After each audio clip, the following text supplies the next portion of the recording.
ito yung nabili natin na linsa. Ayan, balatan na natin. So, medyo 8 pieces yon. So, ang tawag dito sa Bicol, tangoy. Okay? Tangoy ito. Ayan, balatan lang.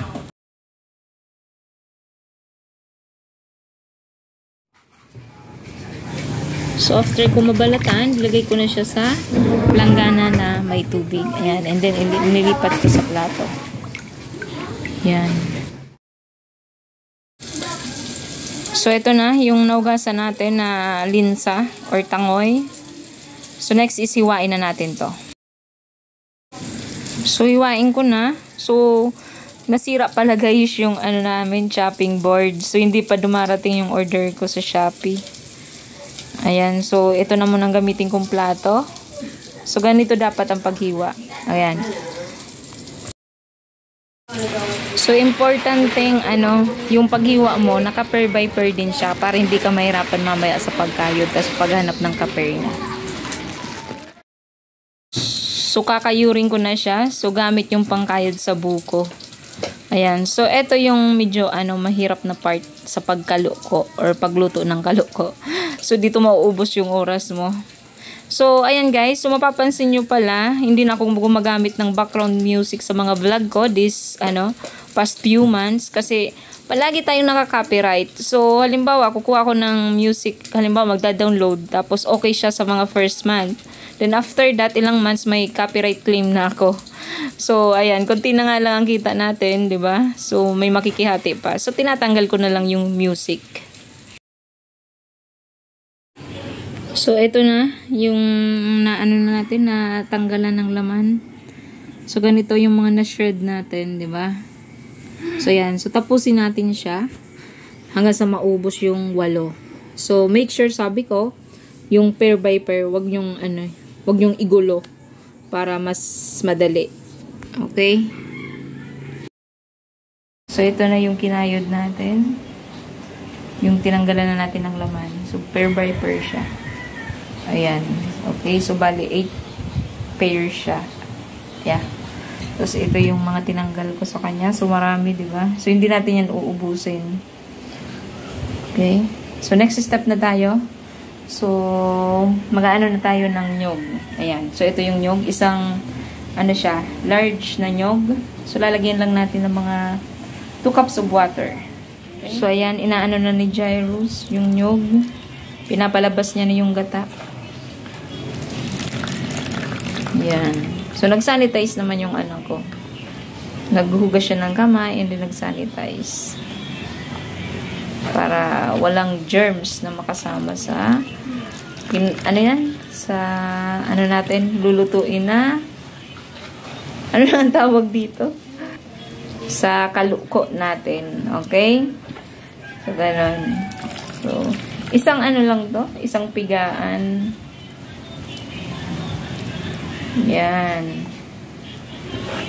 So, habang inaano niya na, ipiprepare ko na rin yung ipapalaman natin doon sa linsa or sa gabi. Okay? Yung asukal natin, 1/4 to. Nilipad ko lang sa mangkok. So, yan. So, i-incorporate natin dito siya. Okay? Tapos, pero hindi natin ubusin na isang buhos lang. Kasi, baka sobrang tamis, diba? Pero, pwede natin malagay sa sabaw yung sagata. Okay?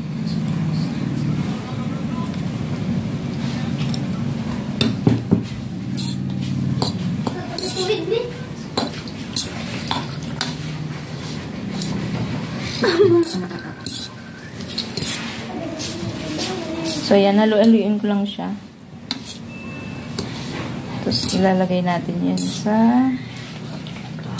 may gata mamaya.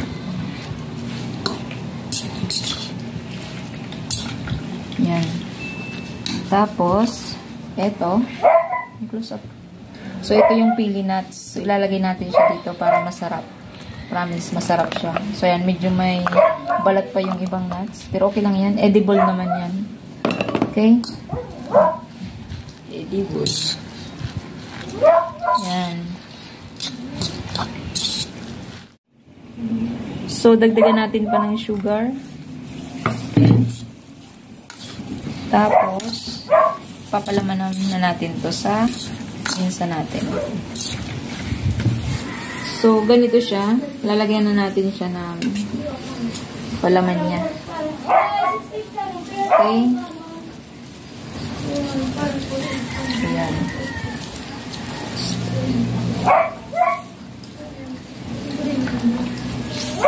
So, ile-level nyo lang siya para ano mo siya mamaya. Tapos, yung another pair niya, lalagyan mo rin.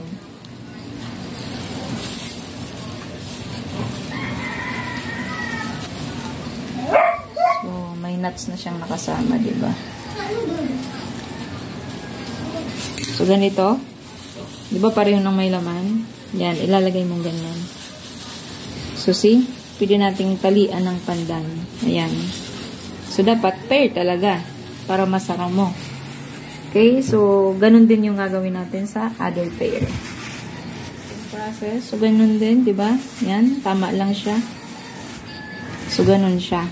So, tapusin natin to hanggang mapalaman natin yung lahat ng linsa. Okay?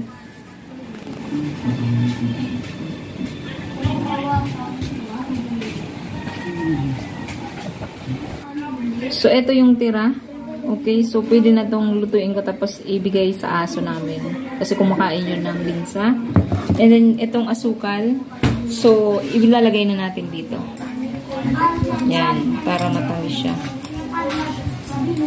So, yung iba, hindi ko na nalagyan ng pandan. Kasi okay naman, hindi naman nag-open siya. Basta, hindi naman natin to hahaluin na linsa natin. So, lagyan na lang natin ng pandan. So, itong tirang pandan, para mabango, so, pwede natin itong itiklop, tapos ilagay natin dito. Sige na. So, isa lang na natin siya sa kalan, then takpan, and then buhayin na natin yung apoy. Okay? So, mga medium heat lang siya. So, ikukook natin siya mga at least 30 minutes over medium heat. Ayan. Para maluto talaga yung palaman niya. Okay? So, after 7 minutes, tingnan natin kung ano na yung itsura niya.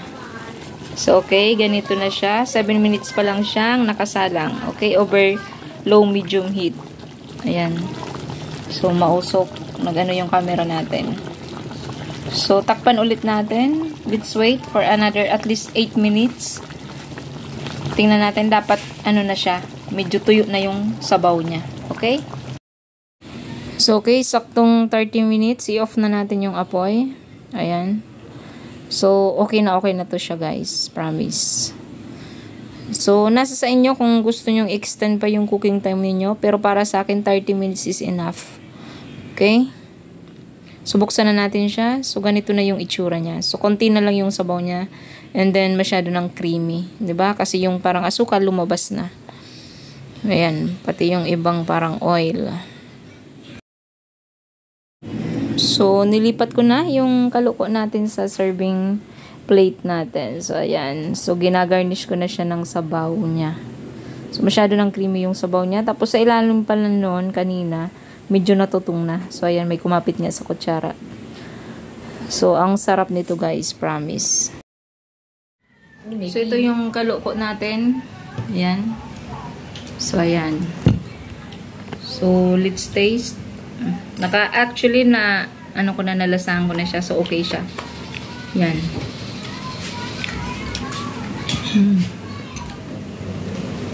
Sarap.